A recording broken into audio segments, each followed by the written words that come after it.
Bueno, mis hermanos, vamos a hablar de un tema excelente para acabar aquí el fin de semana. A ver, voy a hablar con... Yo creo que sin micrófono, ahí sin micrófono, ¿me escuchan bien? ¿Sí? Bueno, entonces voy a hablar con micrófono, ¿sí? Se escucha mejor. Muy bien. Listo, perfecto, hermanos. Vamos a hablar de la futura promesa que Dios no tardará en cumplir.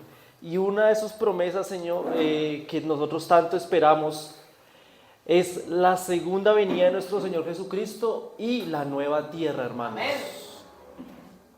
Vamos a Apocalipsis capítulo 21, hermanos. Apocalipsis capítulo 21 y vamos a leer el versículo 1. Apocalipsis capítulo 21, 1. Dice el texto bíblico, hermanos.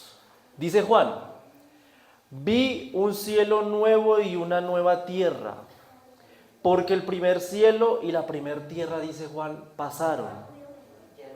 Y el mar ya no existía más, dice Juan. Entonces, aquí Juan estaba en una visión, dice vi, ver. ¿Sabe, mi hermano, que los profetas se caracterizan como los ojos del cuerpo de Cristo? A todos se nos ha enseñado de que cada uno de nosotros somos un componente del cuerpo de Cristo, ¿verdad que sí?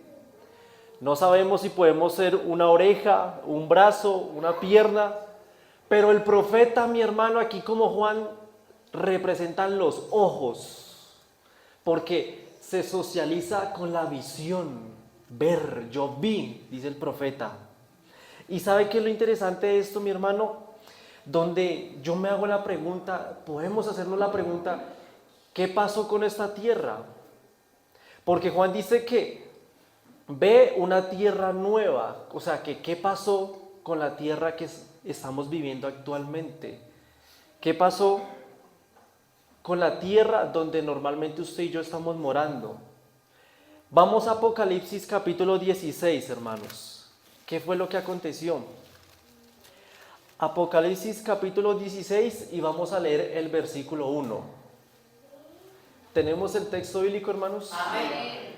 Amén, muy bien. Dice: oí una gran voz que decía desde el templo a los 7 ángeles. Dice: vayan y derramen sobre la tierra. Mire cómo dice: las 7 copas de la ira de Dios. Hermanos, esta tierra va a ser destruida. Va a ser aniquilada aún por la misma ira de Dios. Ustedes se han dado de cuenta que en el Génesis capítulo 1 dice que la tierra estaba desordenada y vacía. La ira de Dios, hermanos, en todo el capítulo 16 va a ser exactamente lo mismo que dice en Génesis 1. Dios la va a dejar desordenada y, hermanos, y vacía. Ni un ser humano, hermano. Pero no nos alarmemos. Sabemos perfectamente que la iglesia en ese tiempo va a estar en el cielo, va a estar reinando con Cristo. ¿Cuántos años? 1000 años en el cielo, ¿verdad? Entonces, ¿qué pasará con esa nueva tierra? Leamos otro determinado y el componente que nos relata Juan con esta nueva tierra. ¿Sabe que en esta nueva tierra, hermanos, Dios tiene una promesa la cual cada uno de nosotros esperamos que Dios la cumpla, y así va a ser, hermanos? Dios no es hijo de hombre para que mienta. ¿Y cómo es? No es hombre para que mienta, ni hijo de hombre para que se arrepienta. Así que por lo tanto vamos a Apocalipsis 21 nuevamente. Apocalipsis capítulo 21 y vamos a leer el versículo 4. Apocalipsis 21:4. Qué hermosa promesa, hermanos. Escuche cómo dice: enjuagará Dios toda lágrima. Enjuagará Dios toda lágrima de los ojos de ellos, y ya no habrá más muerte, ni habrá más llanto, ni clamor, ni dolor. ¿Por qué? Dice: porque las primeras cosas pasaron, hermanos. Qué bonito saber que ya no haya dolor, que no haya tristeza. Nosotros, mientras vivamos en este mundo, hermanos, tristemente van a haber momentos difíciles. ¿Quién le dijo a usted que el evangelio va a ser un momento donde siempre va a haber paz? donde siempre va a haber felicidad. Mientras estemos en este mundo, hermanos, y mientras Cristo no haya venido por segunda vez, el diablo va a querer hacer la vida del ser humano como un ser miserable. Por eso no le han pasado que de pronto nosotros como cristianos, a veces el enemigo nos pone nuestros pensamientos de que usted que va a ser un hijo de Dios, ¿no ve que usted hace esto? Pero aquí dice la promesa, dice que todas las cosas, que ya no habrá más muerte, ni llanto, ni clamor, ni dolor. ¿Por qué? Porque las viejas Cosas pasaron. quedaron atrás. Y entre esas, Satanás queda atrás. Ya no va a haber Satanás. No va a haber un ente, hermanos, y una naturaleza que nos incita a caer en los pensamientos del mal. Ya no hay muerte, dolor. Cuando pasan tragedias en este mundo, hermanos, aunque nosotros seamos los inocentes, muchas veces pagamos las consecuencias de otras personas. ¿Por qué? Por la misma culpabilidad del ser humano. Así que una de esas promesas que tiene Juan es que dice que son fieles y verdaderas. Leamos el versículo 5. Apocalipsis 21:5 dice: el que estaba sentado en el trono dijo: yo hago nuevas todas las cosas. Qué bonito. Me dijo: escribe, porque estas palabras son fieles Y verdaderas. y verdaderas. O sea, yo voy a cumplir, dice Dios. Qué bonito reiterar esto, ¿no? En una vigilia. Saber que Dios va a hacer todo de nuevo. Así que por lo tanto, mi hermano, hay algo más que Dios nos promete para esa nueva tierra. ¿Qué más es? Vamos a leer el texto bíblico. Segunda de Pedro 3. Vamos a Segunda de Pedro, otra promesa. Un poquito más atrás. Segunda de Pedro, capítulo 3. Y vamos a leer el versículo 13. Amén, muy bien. ¿Tenemos el texto? Amén. Amén, muy bien. Dice el versículo 13: pero nosotros esperamos según sus promesas. ¿Cuáles? Cielos nuevos. Tierra nueva. Amén. ¿En los cuales mora qué? La justicia. Amén. Mora la justicia, mi hermano. No como aquí en esta tierra. Muchos no se someten a la justicia divina. Y la mayoría de presidentes llevan a la corrupción. ¿Cuántos en las cárceles hay inocentes? ¿Sí o no? ¿Y cuántos culpables están afuera? Pero aquí dice que va a morar la justicia. A Dios nadie lo va a estafar, así que otra promesa en la nueva tierra. Ahora, mi hermano, Juan dijo algo interesante en el Apocalipsis 21, algo que me llama la atención y yo quiero compartírselo con ustedes. Cuando Juan dice, ya no va a haber mar, ¿recuerdan? Apocalipsis 21:1. ¿Qué significa eso? Mire, hay tres significados con eso. Ninguno contradice a otro. Primero, como Dios va a crear un nuevo cielo, una nueva tierra y todo este mundo tal cual, el mar que conocemos hoy en día no va a ser el mismo cuando Dios lo vuelva a crear. Qué privilegio tendremos nosotros, hermanos, de ver cómo es que el mismo Dios haga el mar, ¿no? Imagínense la escena. Así como nosotros creemos de que el universo fue hecho por la palabra de Dios, Dios dará el privilegio a su iglesia de ver su poder a través de sus manos. Ese es el primer significado. Ahora, hablemos un poco en sentido simbólico. ¿Qué significa el mar en la Biblia, en Apocalipsis, por ejemplo? Muchedumbres, personas, gente, ¿cierto que sí? En Apocalipsis 17 habla de un grupo de personas que lastimosamente no se salvaron. Esperemos que nosotros no estemos en ese grupo, hermanos. Y cuando Juan dice, ya no va a haber mar, se está refiriendo a lo que dice Apocalipsis 17, no va a haber personas impías. No van a haber personas con un carácter que es opuesto a Dios. A eso se refiere Juan cuando también dice, ya no va a haber mar. ¿Y sabe qué también significa cuando Juan dice, ya no va a haber mar? como lo conocemos hoy en día, hermanos, es porque el mar simboliza sufrimiento y soledad. ¿Cómo sabemos eso? Vamos a ver una referencia bíblica que eso sí casi no se oye. Vamos a Apocalipsis capítulo 1. Apocalipsis capítulo 1, versículo 9. Apocalipsis capítulo 1, versículo 9, hermanos. ¿Tenemos el texto?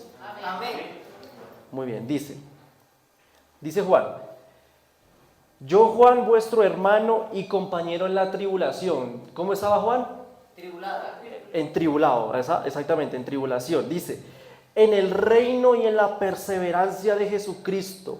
Estaba en la isla llamada Patmos, por causa de la palabra de Dios y del testimonio de Jesús. Pongámonos en el lugar de Juan.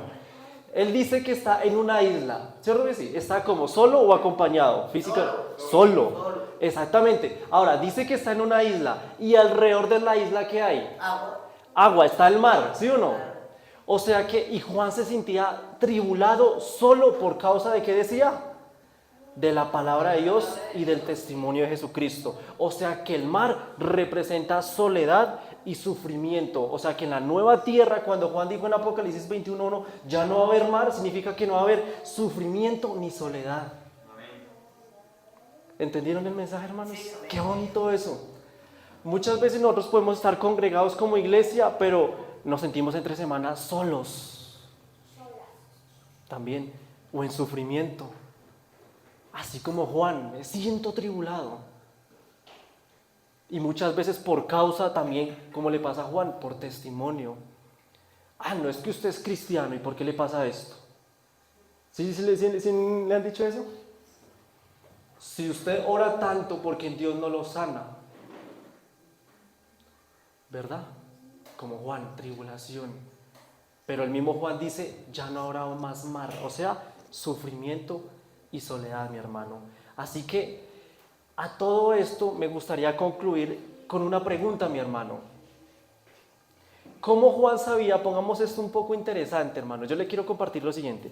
¿Cómo Juan sabía de que esa visión que estaba teniendo era de Dios?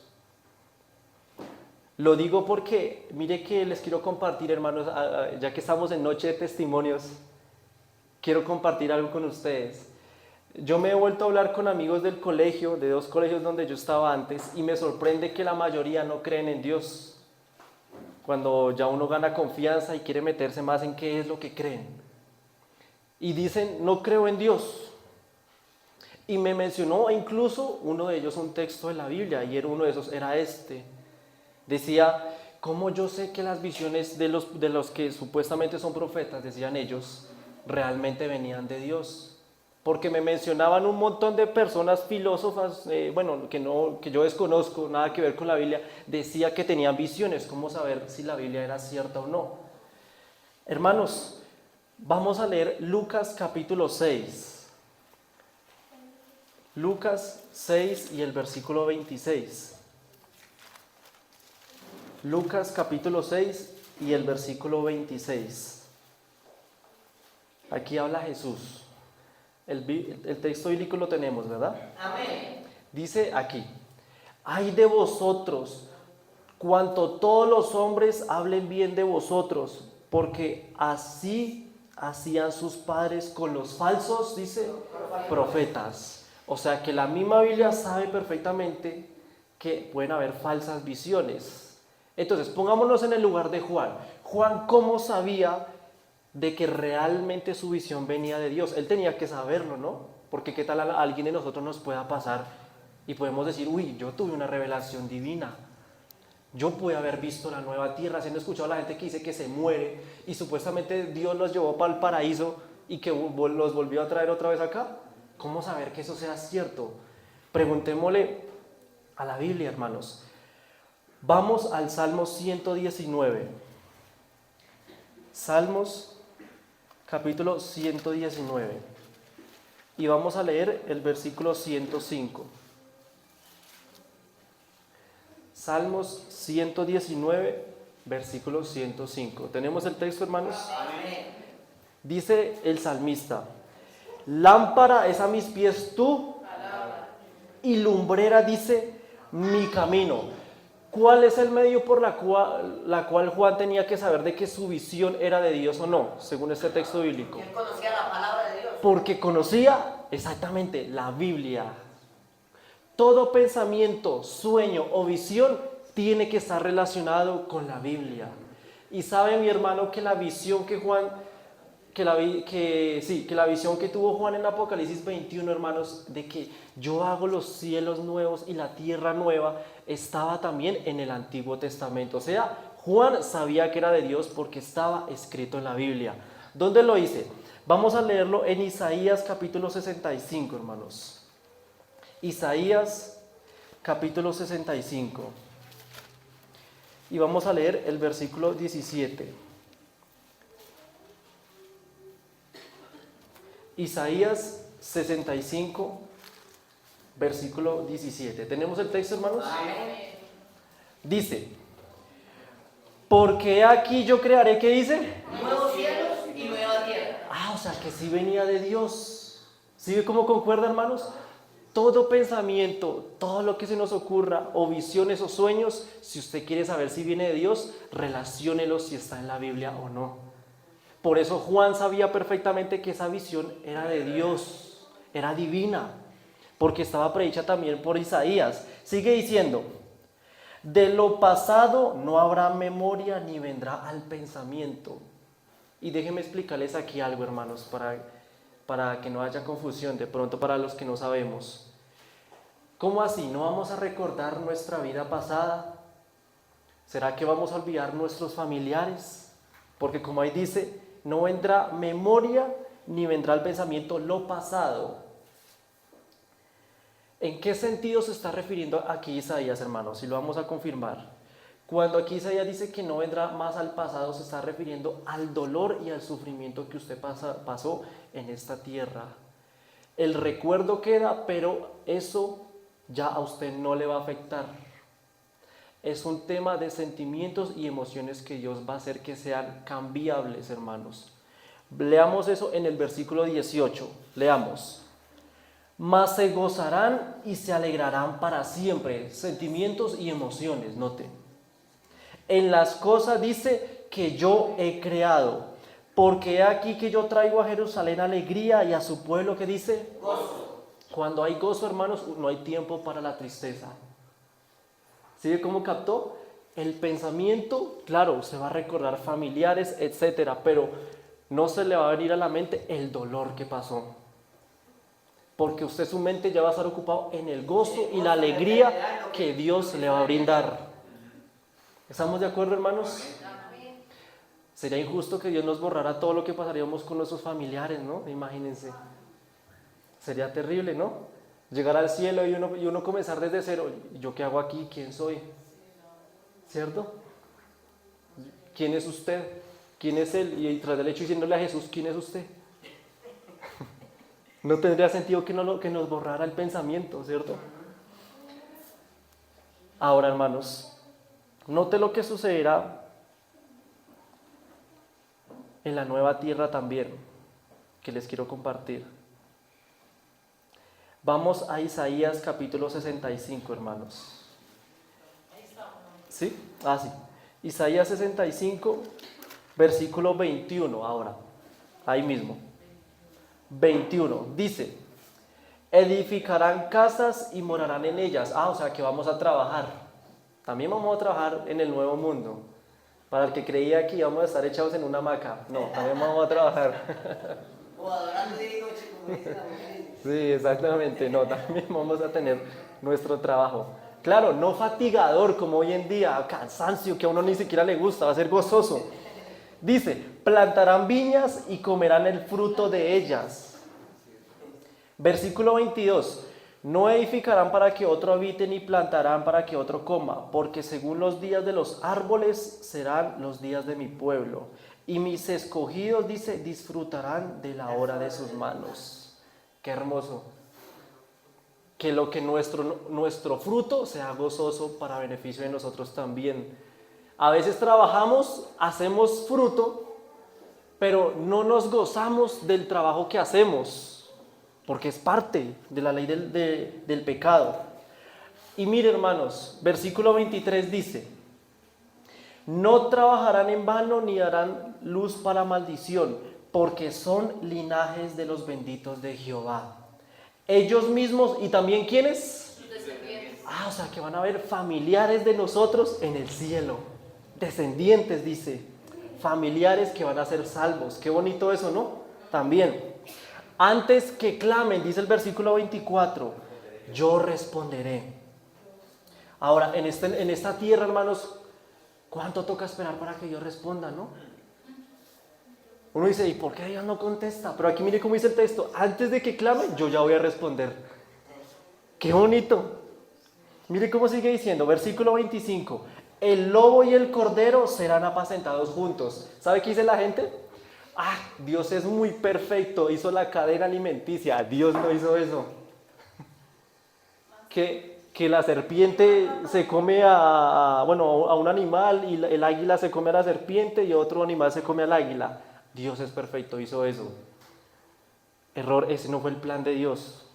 Dice que tanto el cordero como el lobo serán apacentados. O sea, esa es la verdadera naturalidad del animal.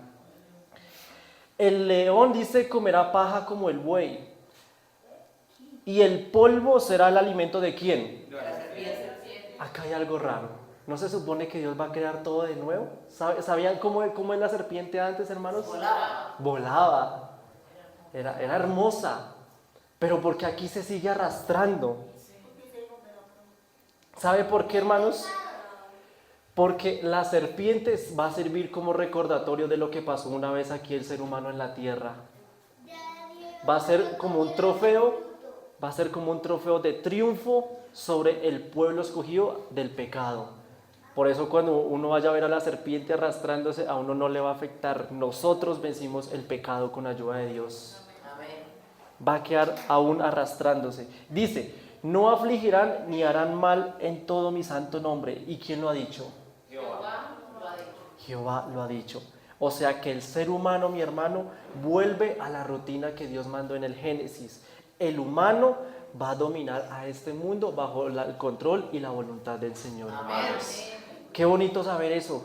Bonito saber de que vamos a tener que vivir en una esperanza mayor, en un privilegio donde Pablo dijo, por tiempo no lo vamos a leer ya todo, Pablo dijo: tengo por cierto que las aflicciones del tiempo presente no son comparables con la gloria venidera en que en nosotros ha de manifestarse, hermanos.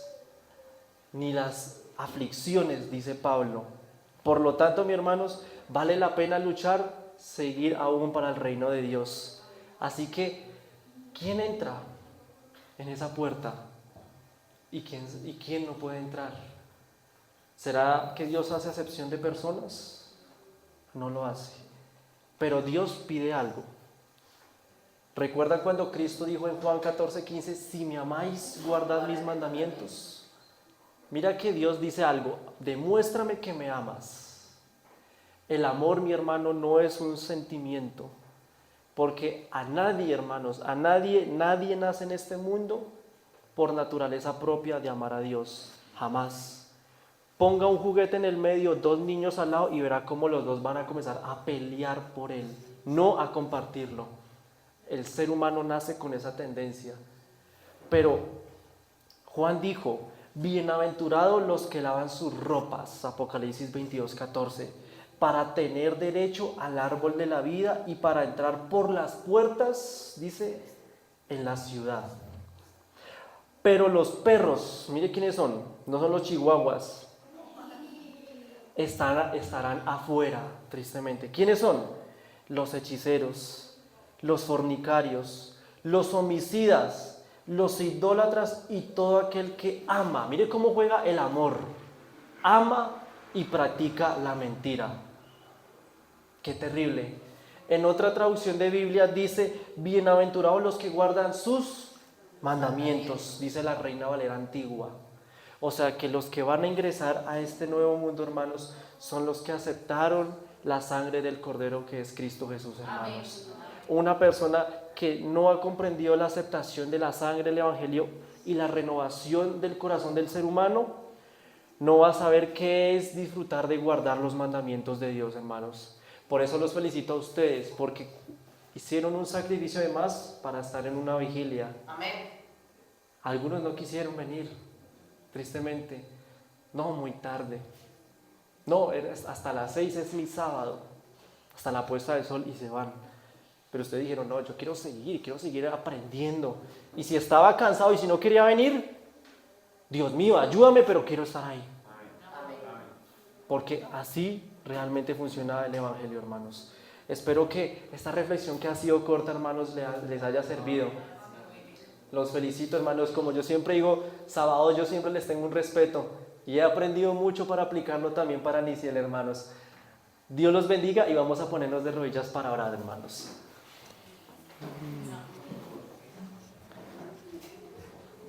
Oremos. Padre Celestial, Señor, damos gracias una vez más porque hemos abierto tu palabra, hemos aprendido de las grandes recompensas que nos espera, Señor, a través en el tiempo final. Van a haber circunstancias, pruebas, como también Juan lo pasó, tribulaciones. Sin embargo, Juan también dijo que mar ya no habría más, que uno de sus significados era no va a haber llanto, no va a haber sufrimiento, ni siquiera tampoco desolación, Señor. Gracias por esas grandes promesas que nos tienes para cada uno de nosotros. Estamos motivados, probablemente también cansados, Señor. Sin embargo, estamos en una lucha en la cual solamente podemos depender de la presencia de tu Santo Espíritu, Señor. Así que por eso te pido por mis hermanos, por la iglesia de Sabaoth, para que la sigas prosperando, Señor. El Espíritu Santo siga trabajando en los miembros de cada uno de ellos y que cada palabra que esté tocada aquí, Señor, en este púlpito, siempre pueda quedar en sus mentes y en sus corazones, Señor. Finalizo mi oración dándote gracias y que tú, Padre, la puedas responder conforme a tu tiempo y a tu voluntad. Te lo agradezco y te lo pido en el nombre de Jesús. Amén. Amén. Amén. Listo, mis hermanos, Dios los bendiga. Muchas gracias, hermanito Alexander. Y muchas gracias a la audiencia en esta tarde que nos acompaña.